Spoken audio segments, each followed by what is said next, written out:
Good morning, everyone. Welcome to another video. Sethward here today. How the heck is it hanging? I have not made a video in such a long time for you guys, and reason being, school was really packed and my time was just stretched very thin, and I also just wasn't really doing a lot of things in the meantime anyway, so making videos was kind of a last priority.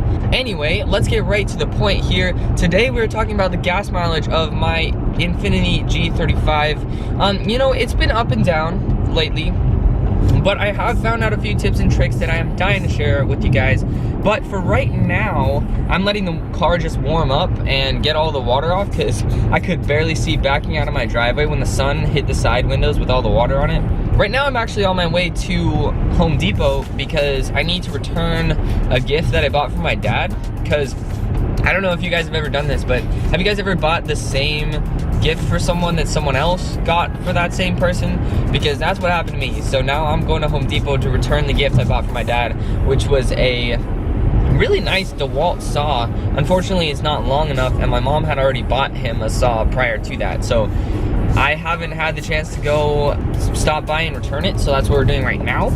And then I'm gonna head to the gas station and fill up just a tiny bit. As you guys can see, this tank is basically full. I've only got 30 miles on it because we are heading out to do a longer drive today. It's about a two and a half hour drive going up to my grandparents' house for the day after Christmas. I've never really done like a long drive in my car like that, so that's why I decided to take the whole family in my car, and I guess I can let you know from that standpoint kind of what it's like to use a G35 as a road trip car, because I know the back seats aren't necessarily the biggest, but my mom and my sister have said that they're pretty comfortable, so we'll see how that goes. Alright, so what is gas mileage gonna look like on your G35 for you? Now, I might actually have some more detailed information than a lot of people do, and I actually did this for my own benefit because I kind of like to see what kind of gas mileage I'm getting. Now, of course, this is a sports car.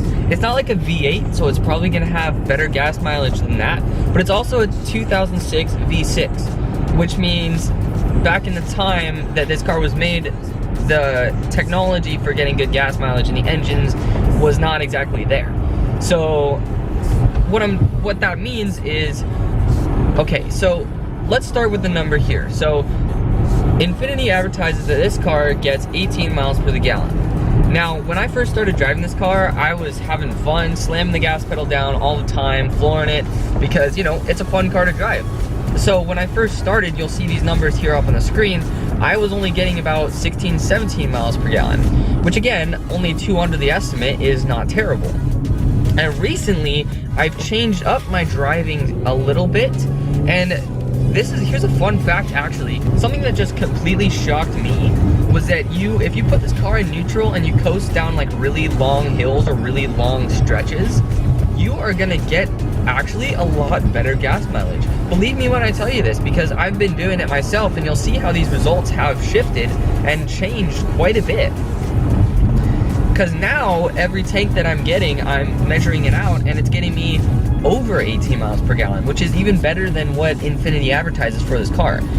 So I'm saying this like it's a good thing, but I mean, realistically, 18 or a little over 18 is not even that great of gas mileage for a V6 nowadays. Like my mom's car, she's got an Acura RDX, the big SUV, and that car is also a V6, and it gets about 26 miles per gallon on the highway. Mine, I feel like it doesn't shift at all, but again, that's what I'm here to find out for you guys today. But seriously guys, if you are worried about gas mileage, or even if you just want to see if you can get better gas mileage, put your car in neutral and coast down long hills and long stretches, because the miles will tick up just like that when you're coasting at 50 miles an hour, when your engine is basically idling and you're still going very fast.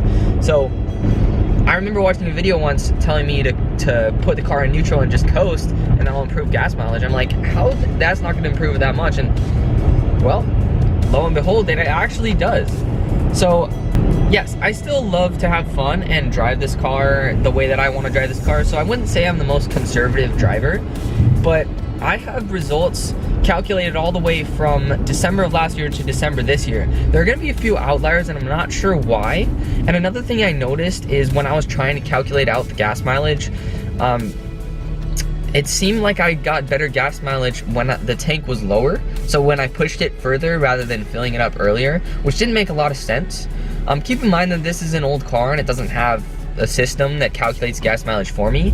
So basically what I'm doing is driving around and seeing how many miles I went per tank and then dividing that by the number of gallons that I put in. So again, all these numbers are my own numbers. It's not getting them from the computer system.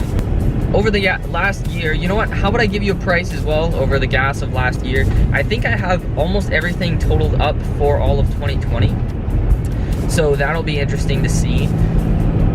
And I probably drive a little bit less than a lot of people do. I bought this car, you know, at 82,000 miles in October last year, and I'm at 93 right now. So I went approximately 10,000 in a year, maybe a little less, which really isn't that bad. I mean, if the national average is 12.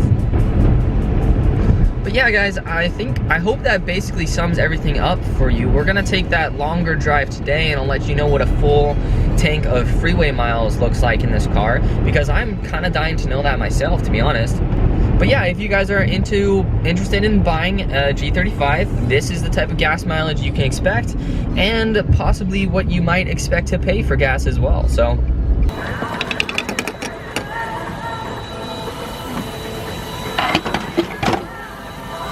there you go, 2.3 gallons in those 35 miles. And we are now ready to push this car to the limit and see how far I can get on a full freeway drive. All right, guys, finally back with you. I just filled up with gas. We finally ran out 406.6 miles, which puts us at, drum roll please, 22.21 miles per gallon. The drive to my grandparents' house was about 305 miles by the time I got back, and I literally had like a little bit under a half a tank left, which is crazy. So yeah, this car can go far. I mean, obviously I probably dropped the average a little bit as I did my normal driving towards the end, the last 100 miles of this tank, but still, 406 miles is a lot to get, and that definitely means that my gas mileage improved. So 22 overall, that was a big freeway drive, as well as just normal driving for the last 100 miles of that tank. Yeah, I guess that's going to conclude this gas mileage video for you guys. So if you guys do take this on long drives on the freeway and stuff like that, just know that you will get pretty good gas mileage. So yeah, I don't want to be sitting here at this gas station for too much longer, because I did finish pumping gas a while ago. So sorry to be that guy, everybody around me right now. But yeah, thank you guys so much for watching this video. I hope that this helps you in understanding what gas mileage is going to look like for your G35, should you choose to buy one. And as always, thank you guys so much for watching, and I will catch you in the next one. Peace out.